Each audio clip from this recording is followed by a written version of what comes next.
السلام علیکم دوستو، حضرت سیدنا ابو ہریرہ رضی اللہ عنہ سے مروی ہے کہ ہم نبی کریم صلی اللہ علیہ وسلم کے ساتھ چل رہے تھے۔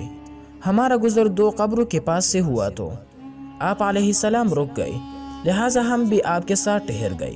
آپ علیہ السلام کا رنگ مبارک متغیر ہونے لگا، یہاں تک کہ آپ کے قمیص مبارک کی آستین کبکبانے لگی۔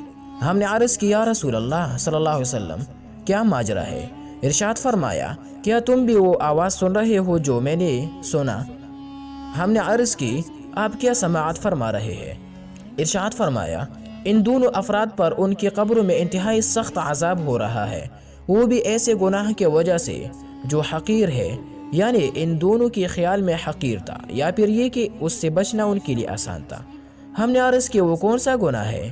ارشاد فرمایا، ان میں سے ایک پیشاب سے نہ بچتا تھا اور دوسرا اپنی زبان سے لوگوں کو اذیت دیتا تھا اور چغلی کرتا تھا۔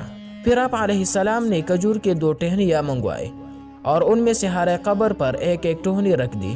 ہم نے عرض کیا، رسول اللہ صلی اللہ علیہ وسلم، کیا یہ چیز ان کو کوئی نفع دے گی؟